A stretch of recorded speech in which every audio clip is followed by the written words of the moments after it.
الله الرحمن الرحيم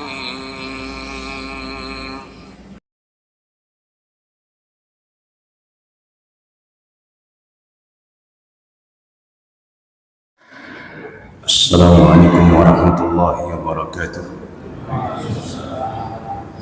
الحمد لله والشكر لله نحمده ونستعينه ونستغفره ونعوذ بالله من شرور أنفسنا ومن سيئات أعمالنا. من يهده الله فهو المهتد ومن يضلل فلن تجد له وليا مرشدا. أشهد أن لا إله إلا الله وحده لا شريك له وأشهد أن محمدا عبده ورسوله. وقال تعالى: يا أيها الذين آمنوا اتقوا الله حق تقاته ولا تموتن إلا وأنتم مسلمون.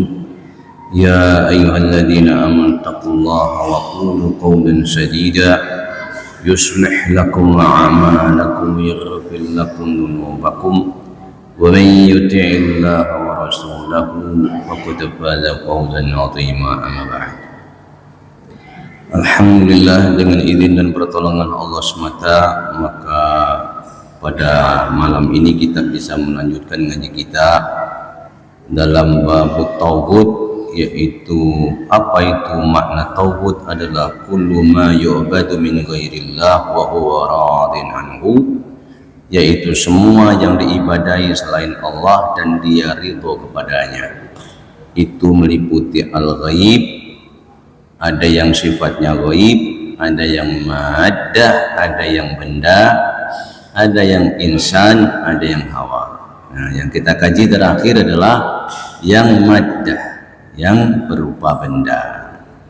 Yang kita kaji terakhir bahwasanya ada hadis yang dibawakan oleh Ibnu Mas'ud bahwasanya sami'tu Rasulullahi.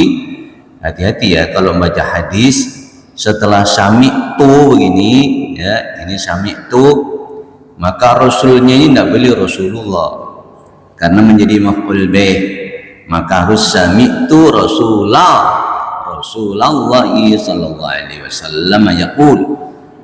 Kata Ibnu Mas'ud bahwasanya Rasulullah bersabda, sungguh innar ruqa wat tamaima wat tiwalata syirkun.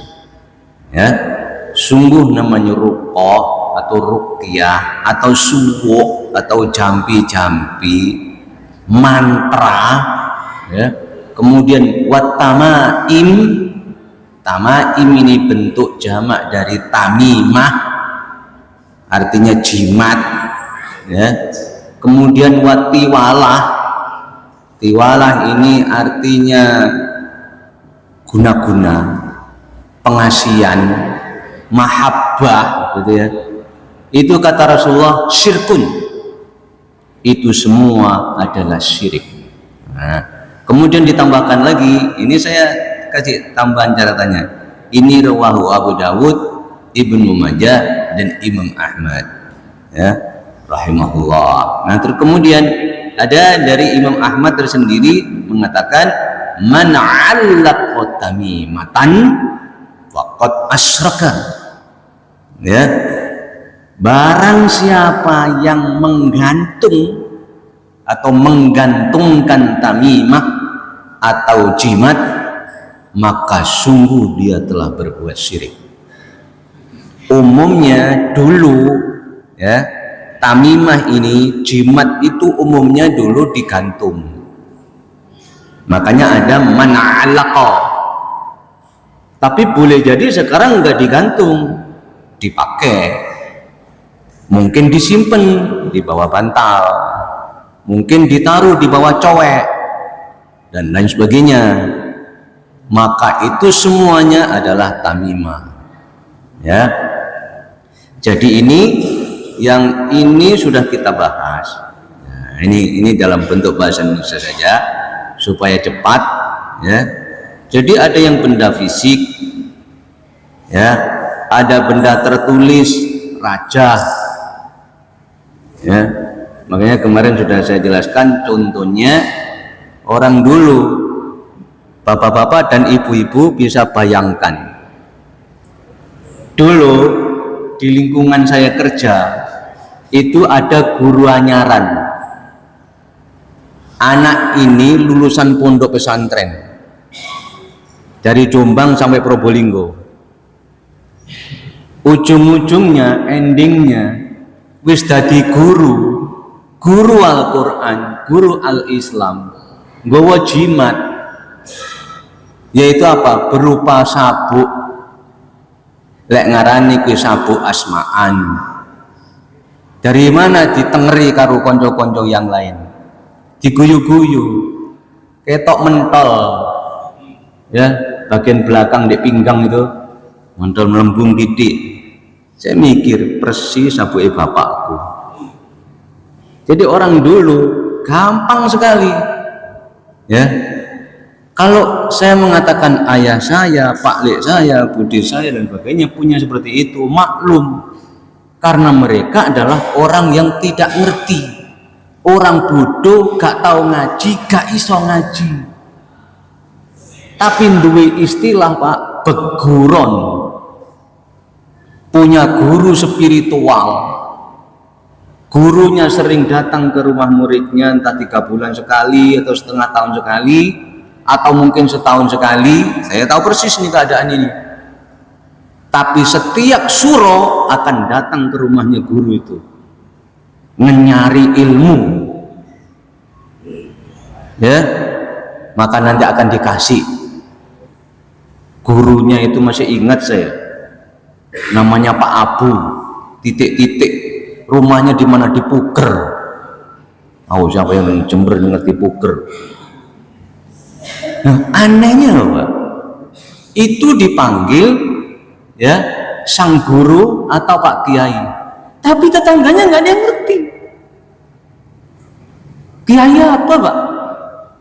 Yang namanya kiai itu orang yang ngajar ngaji, Quran, hadis, kan gitu tuh Pak. Ini enggak. Diberilah ilmu-ilmu yang lain. Ayah saya cerita apa?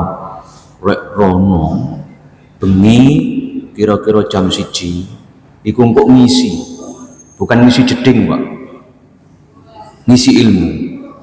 Di antaranya kemudian murid-muridnya ini, lah saya masa kecil itu padahal daerah Pisang, tapi saya tidak tahu. Ayah saya itu cerita, kabeh dikongkon mangan gedang emas, pisang emas. Halo?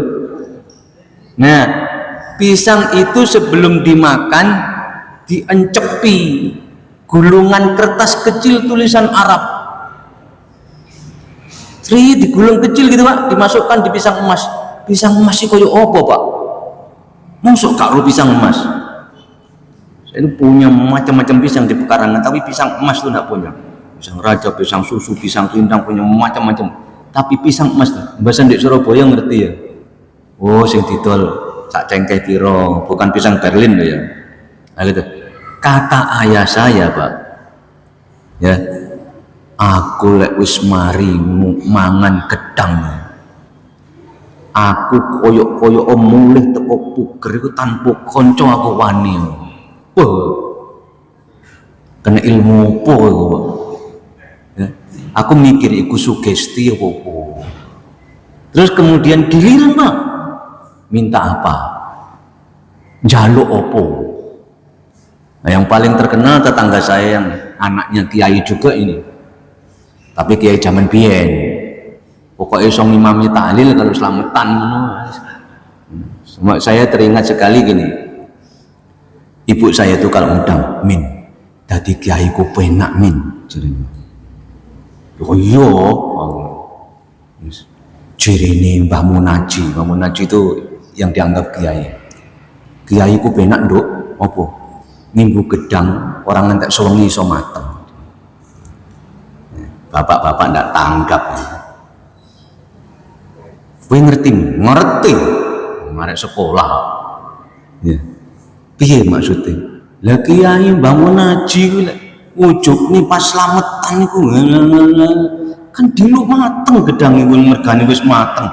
Bayuh ibu saya itu lak guyu kekel dan bangga terhadap saya. Kowe iki kok pintar to, Le? Ya ngono kowe pancene. Ya ngerti aku, Bu. Masya Allah.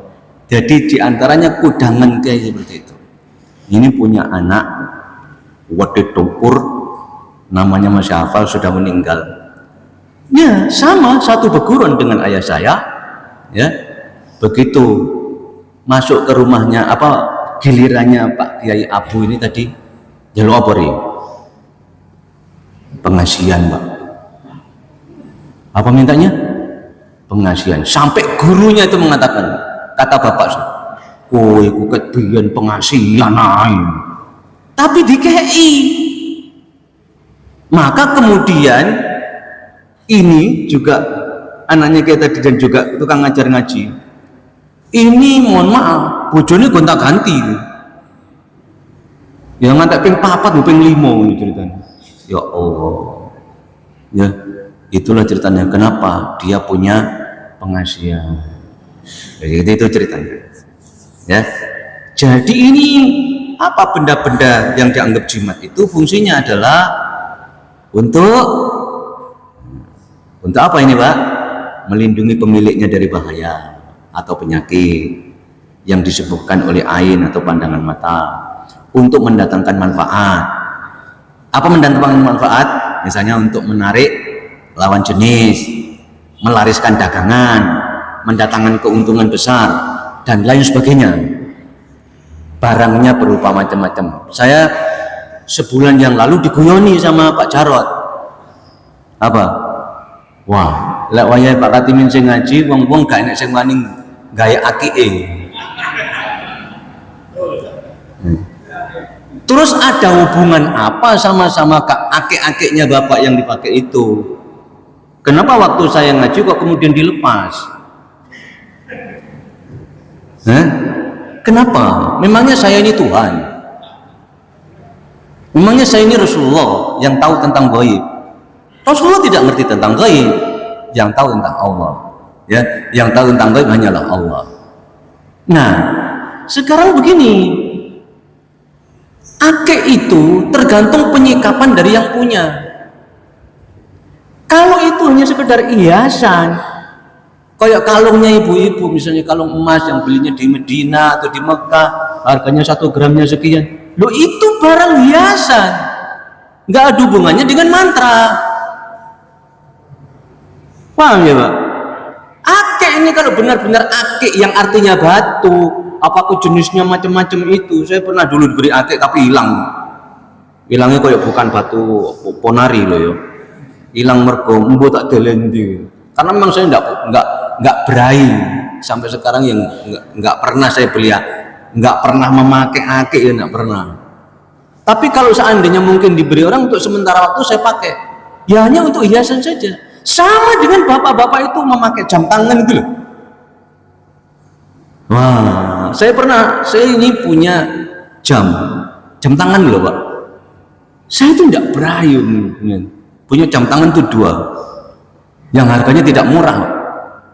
Akhirnya kemudian karena lama nggak dipakai, mati jamnya, baterainya habis.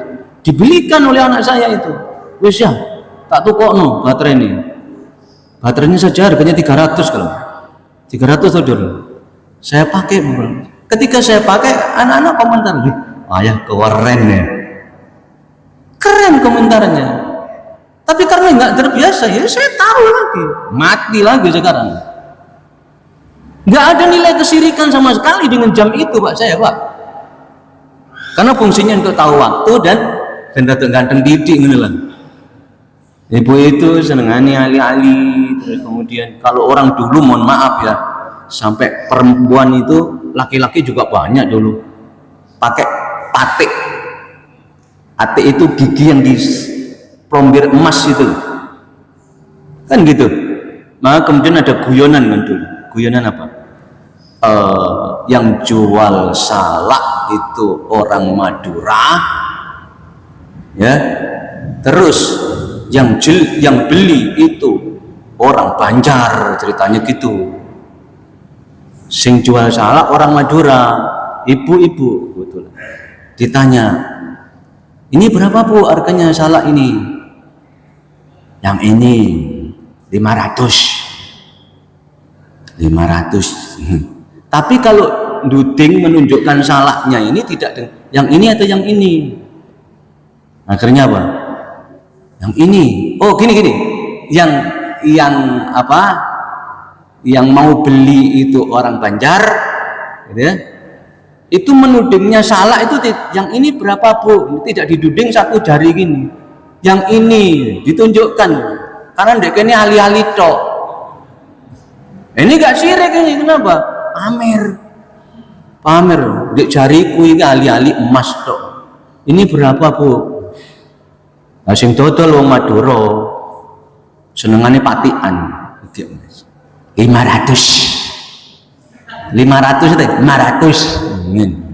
ditunjukkan giginya juga punya emas. Kalau itu ali-alimu emas, gigiku semua emas. Bu saiki kok gak enek wong ngono ya. Risih wae ya. Masa kecil banyak ya. Patik emas terus emas itu enggak ada hubungannya dengan syirik. Kalau tidak dihubungkan dengan keyakinan yang sifatnya gaib. Paham ya Pak?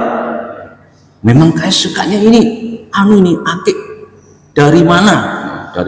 Tapi kalau ini dari Kiai Banten ini, wah, terkenal lah akik asma'an, diasma'i. Zaman Rasulullah itu gak ono asma'an, ya. Makanya ini urusan tiwalah tadi, apa pengasihan. Mohon maaf ya.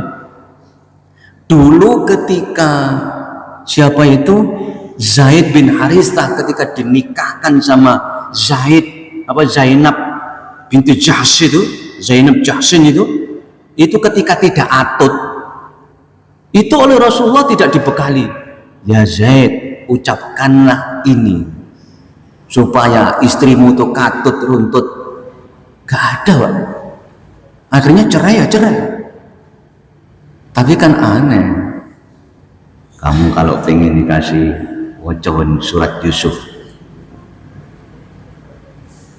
di ayat kedua dengan cara tidak ambekan gini. Caranya siapa itu Pak?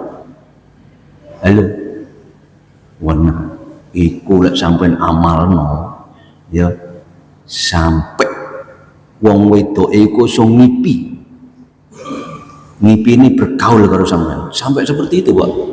Siapa yang saya ini diajari waktu di asrama mahasiswa yang mengajari arek Madura itu ceritanya. Ya mohon maaf, ini bukan orang Madura, saya punya sahabat arek Madura namanya Musyafa, masih ingat. Gini ceritanya. Bukan hanya orang Madura, orang Jawa yang begitu juga banyak. Oh ternyata ya podo urusan menunukui. Terus sekarang saya ungkapkan, bagaimana kalau kita punya keyakinan, ini diantara kita ini ada, saya itu punya kenalan polisi katanya, dia itu punya keris, ya, kerisnya itu hebat. Apa penyikapan yang punya keris itu? Keris saya ini saya sikapi seperti tongkatnya Nabi Musa. Wah,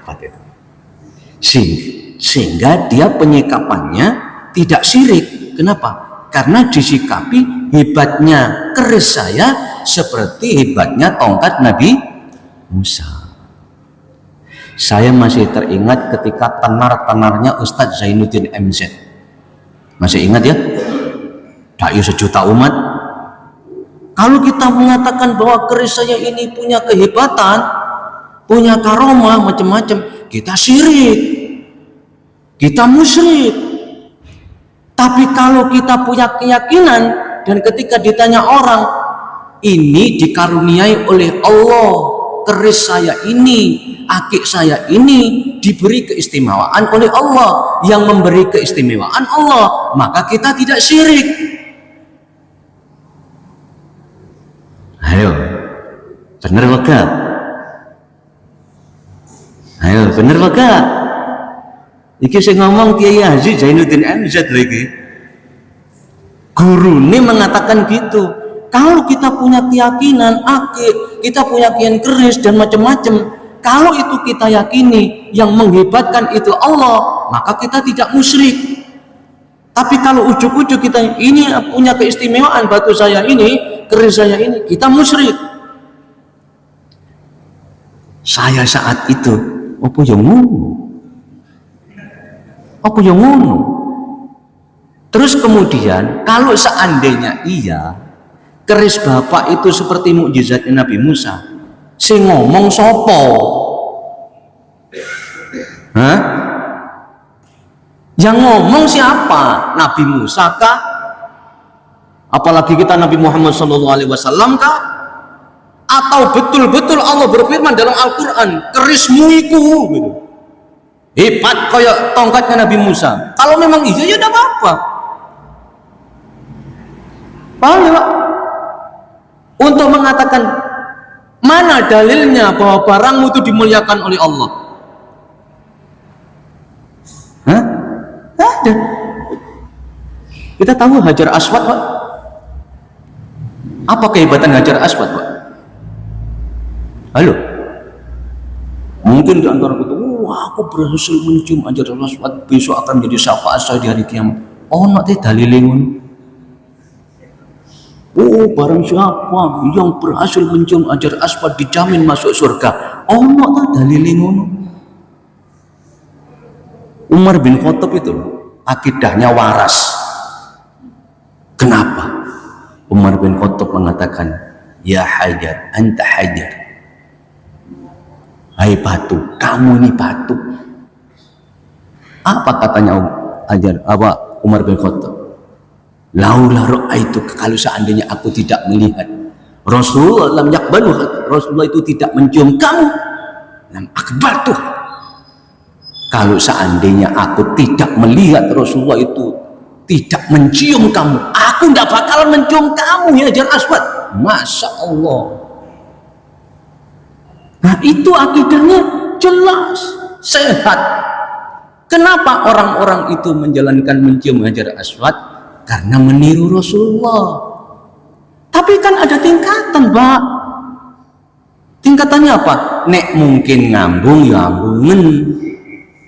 Nek gak cukup disentuh, mari disentuh telapak tanganmu ciumen. Atau pakai tongkat saja bayangkan itu. Hajar Aswad disuruh menyentuh dengan tongkat, tapi tongkatnya nggak suruh ngambung. Jangan pakai tangan dek. Kalau berhasil, ya kan?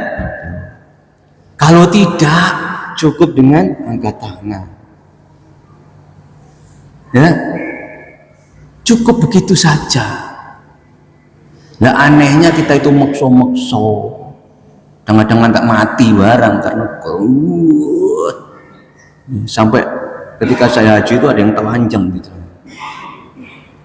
Si pakaian ihram rokobutan ngono, wali Pak saking semangat.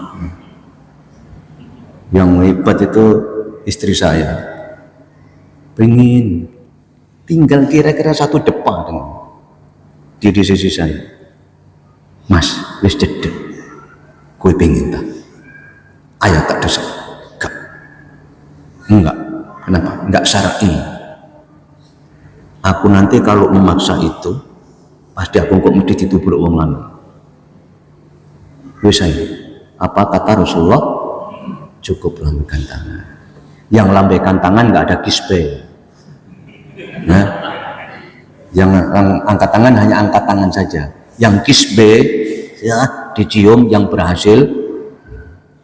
Jadi sekali lagi, kalau sampai ada orang berdalil bahwasanya kehebatan keris saya dan lain sebagainya itu seperti apa yang dihebatkan oleh Allah terhadap tongkatnya Nabi Musa, engkau dise harus ada dalilnya dari Allah dan Rasulnya. Kalau enggak yang kedabrus itu kan namanya kan anggit lah, itu namanya kan don gitu. Ya, nah maka kemudian kita juga harus tahu seberapa sih kehebatan tongkatnya Nabi Musa itu, Pak. Halo, seberapa? Dan bagaimana Nabi Musa memanfaatkan tongkatnya. Jadi kisahnya Nabi Musa itu tanpa diduga-duga ketika membawa istrinya di dekat Bukit Tursina itu, ya kan? Tahu-tahu kan ada suara dari langit. An ya Musa, wa ma tilka biyaminika ya Musa.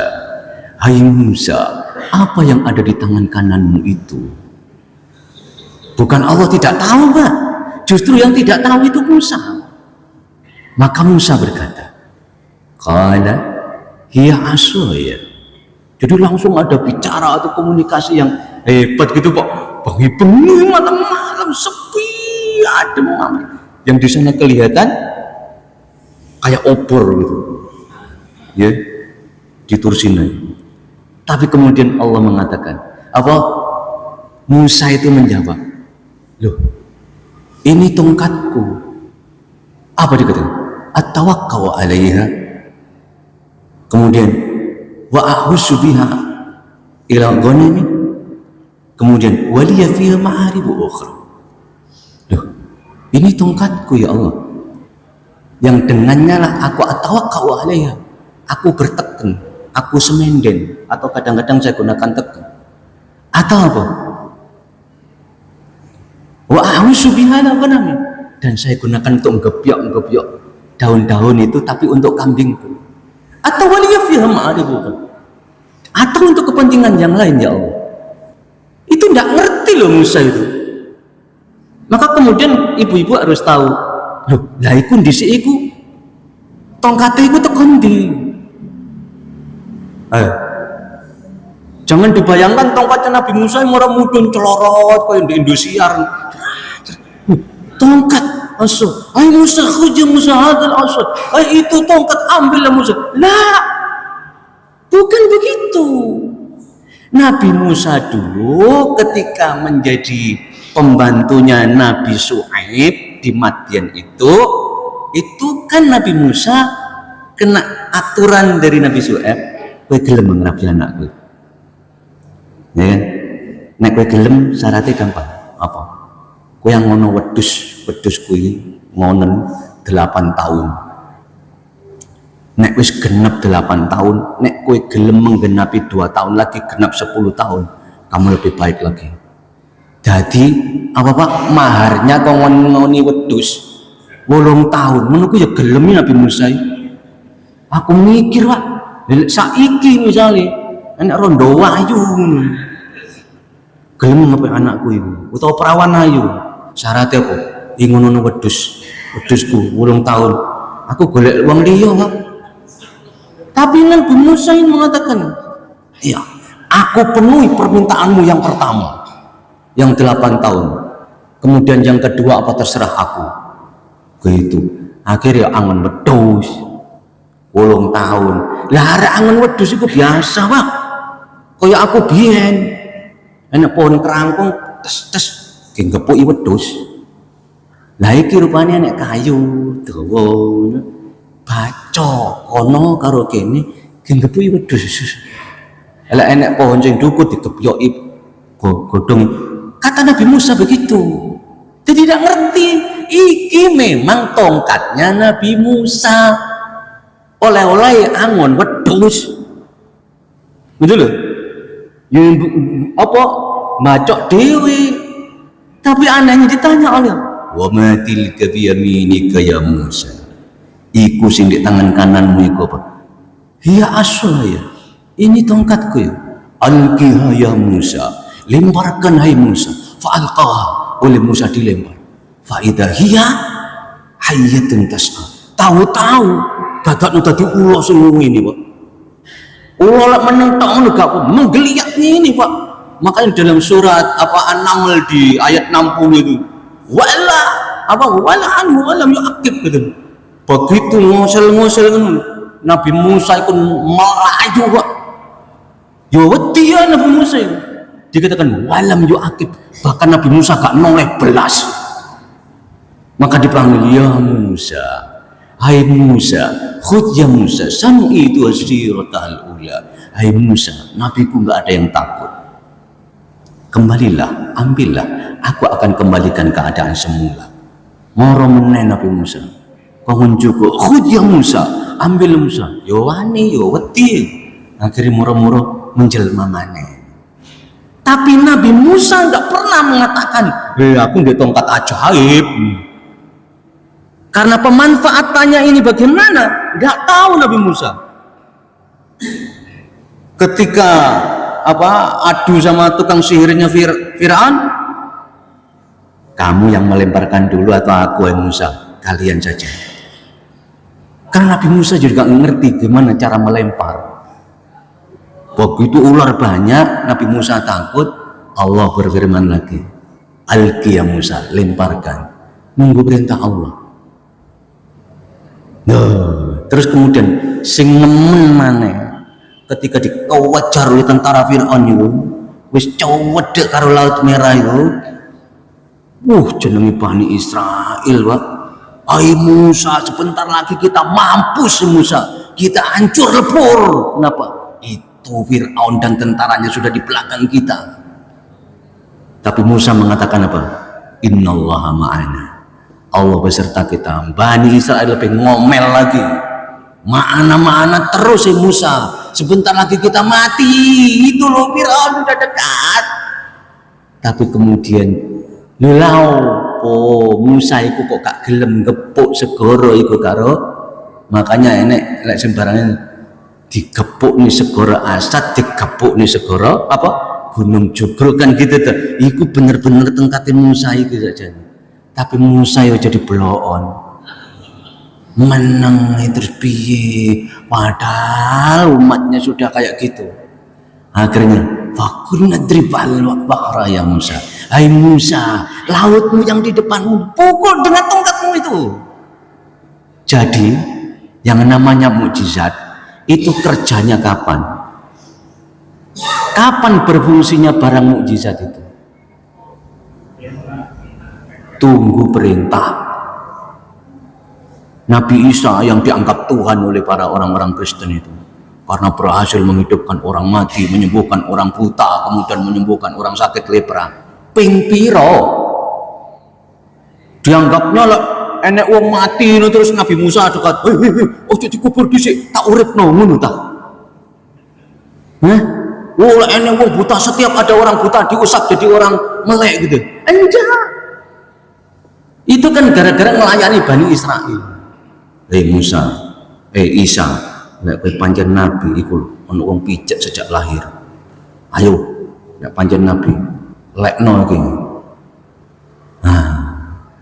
Mohon kepada Allah, berilah aku bisa menyembuhkan. Diusap matanya. Maka kemudian Al-Masih artinya si pengusap. Ya, Al-Masih artinya si pengusap. Mujizatnya dengan kapan mengusapnya?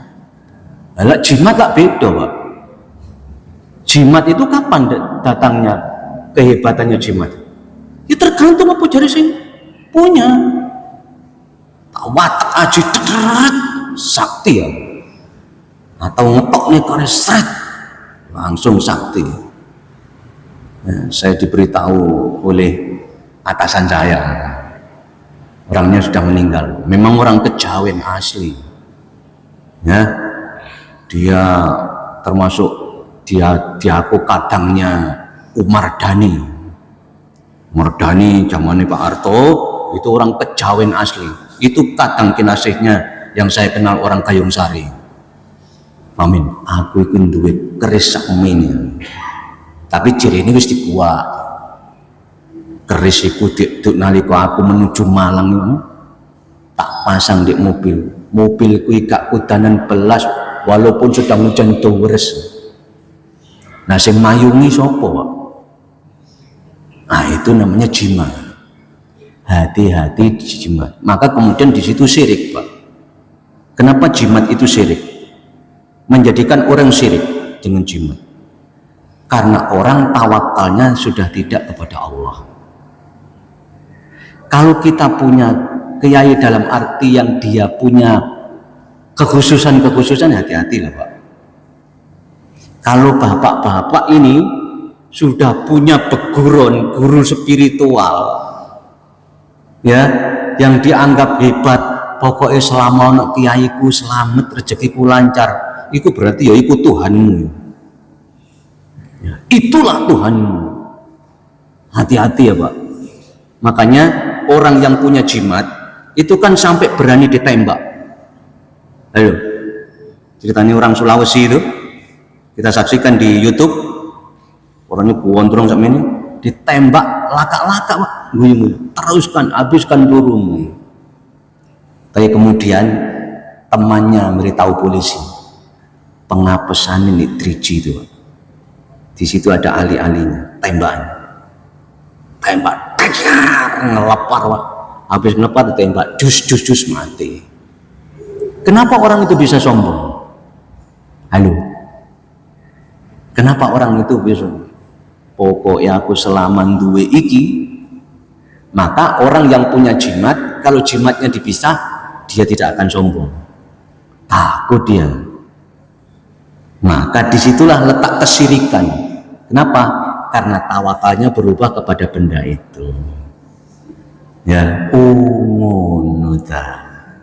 Ya, orang punya keris tadi, kalau dipisah dari kerisnya, ya, beda.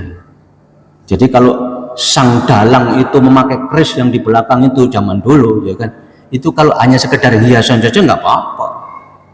Tapi kalau di desa saya beda Pak. Kerisnya Pak Gomblo iku iso menjelma dadi wong. Makanya Pak Gomblo iku sewengi iso ndalang telung nggon. Sing kono ndalang kirike, sing kono ndalang kerise. Sampai seperti itu Pak. Iku cerita padahal aku isih urip kuwi ceritanya.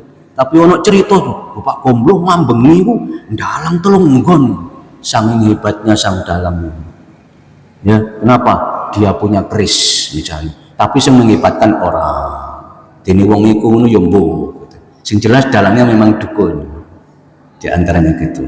Nah, itulah maka kemudian kita gabungkan sebenarnya Tuhan yang selanjutnya, ya, Tuhan yang selanjutnya itu berupa manusia.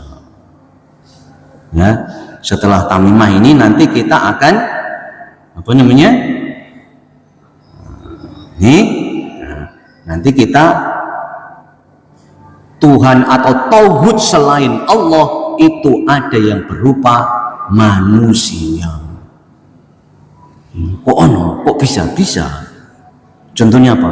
Laqad kafara alladziina qalu innallaha huwal masihu ibnu Maryam. Ini contohnya. Sungguh kafirlah orang yang berkata bahwasanya Allah itu dia Masih al-Maryam. Al-Masihu ibnu Maryam.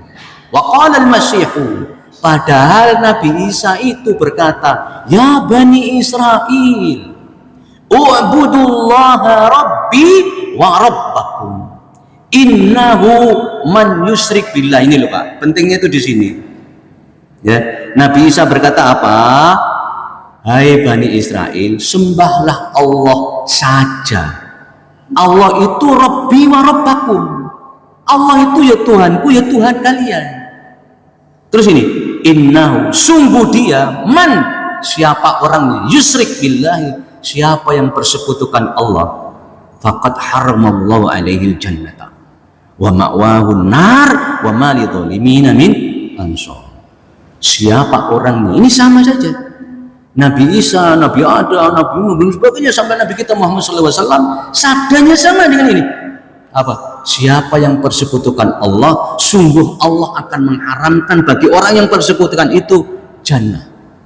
Haram baginya surga.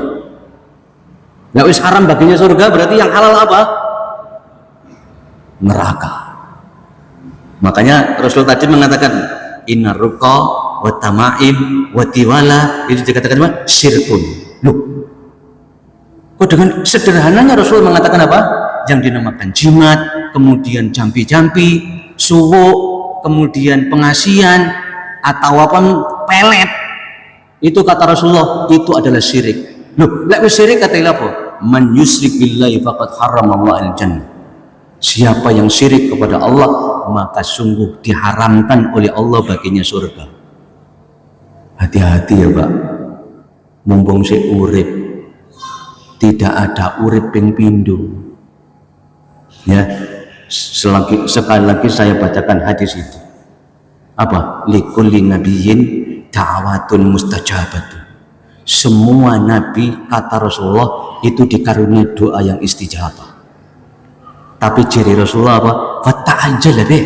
Sayang sekali semua nabi itu kesusu dengan doanya itu.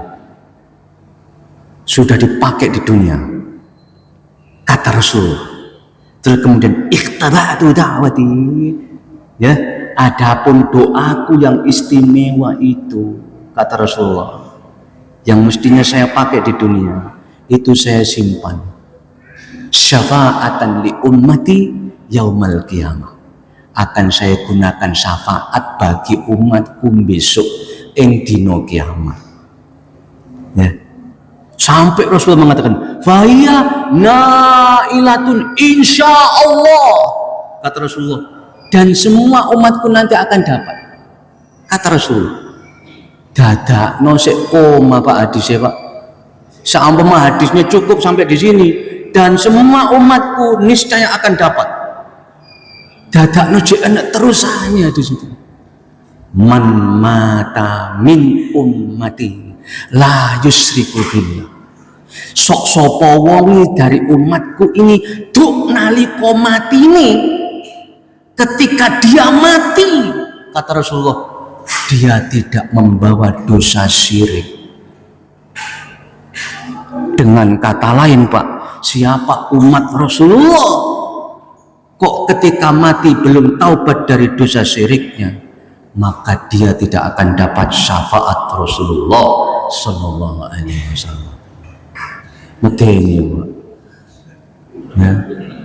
Makanya yang menyebabkan syiriknya seseorang, mohon maaf ya, hanya urusan dunia. Dagangannya seret, cinta ditolak, pengen jabatan naik dan lain sebagainya, itu biasanya kemudian larinya ke dukun-dukun, ke kiai-kiai dalam tanda petik. Ke kiai bukan golek ilmu, bukan ngangsu kaweruh, tapi njaluk piandel. Ya. Tapi anehnya Pak, sekarang gak ono dukun sekali lagi. Sekarang dukunnya kabeh dadi kiai. Ya, sampai jenenge kebo ya dijenengno kiai. Jadi ada jimat yang selanjutnya Pak. Di Solo, setiap suro itu kan ada gerbek pusaka. Pusaka itu ditarak. Kemudian pengawal yang paling depan itu barisan kerbau, tapi diberi nama kiai. Dulu hanya dua ekor, dari dua ekor yang gede-gede itu, kemudian beranak pinak, wis saiki mbuh dadi piro. Di luar dugaan, ketika saya menyaksikan di Indosiar dulu tahun berapa, ngono ya, akhirnya aku roh bener. Dan sudah berwarna TV. Saya lihat di Surabaya. Apa? Ketika, mohon maaf, kerbau itu mengeluarkan kotorannya, ambil ibu-ibu itu digaya rebutan Mbak. Ya, kotorannya itu apa tuh nyebut jenenge itu gak patek mentolo, digaya rebutan karo ibu-ibu, dicekek diadai. Ya Allah. Iku terus diapakno, di PP, lek wis garing dibuntel mori putih, dicantolno koyo jam kae. Jirine apa?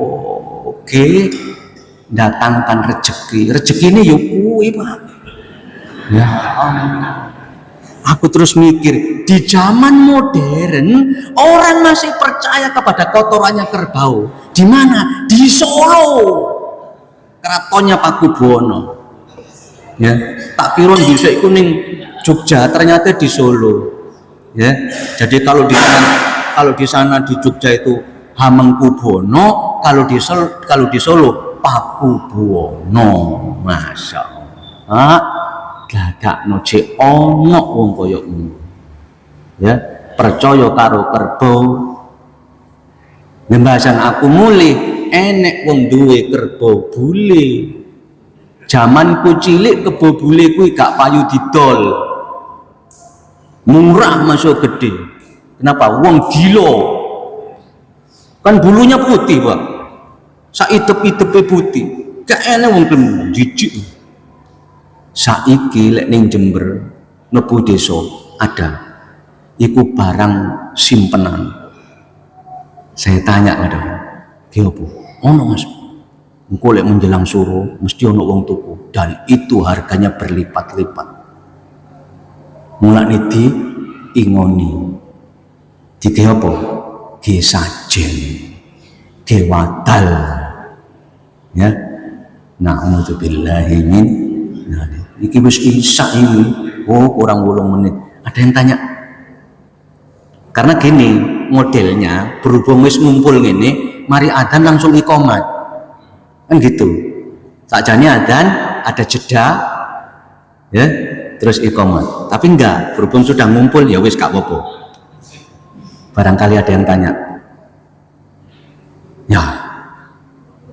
Oh, tak kira tanya, murid guru. Ada yang tanya? Ya. Nah, kita berlindung karena penjelasannya sudah jelas. Artinya apa? Jimat itu terlalu banyak modelnya, ya. Sudah. Kenapa dikatakan syirik? Karena mengubah tawakal dari Allah menuju jimat. Nah, semoga kita diselamatkan oleh Allah, ya kan? Karena biasanya, mohon maaf ya Pak, kenapa orang itu kemudian lari kepada orang-orang pintar itu, wong sing ngerti itu, wong pinter, paranormal, itu biasanya keblebet. Halo? Biasanya keblebet, kebelet utang, rezeki seret, persaingan ekonomi yo ketat, warungnya sepi dan lain sebagainya, biasanya larinya ke situ. Percaya ya Pak, kita punya usaha. Kadang-kadang kita diuji oleh Allah dengan kemiskinan dan seretnya rezeki. Tapi jangan merubah tawakal kita kepada Allah. Sekali lagi, semoga rezeki kita lancar. Ya kan? Kalau sewaktu-waktu kita seret Pak, innallaha yabsutur rizqa liman yasha' wa yaqdir. Kalau mangsane Allah itu kadang-kadang memperlancar rezekinya seseorang dan kadang-kadang seret. Dikala seret, sabarlah. Ketika makmur, bersyukurlah. Ya, itu semua adalah atas kehendak Allah. Dikala kita mendapatkan kesulitan, ayo sabar. Itu benar-benar ujian Allah. Kalau kita sabar, pahala dari Allah jauh lebih besar lagi. Halo? Kalau kita sabar, pahala dari sisi Allah jauh lebih besar lagi. Sekali lagi, semoga kita terjauhkan dari segala bala, dari segala musibah dan fitnah, sehingga iman kita akan kokoh, gitu ya. Subhanakallahumma bihamdika asyhadu an la ilaha illa anta astaghfiruka wa atubu ilaik wa akhiru da'wana alhamdulillahi rabbil alamin. Wassalamualaikum warahmatullahi wabarakatuh.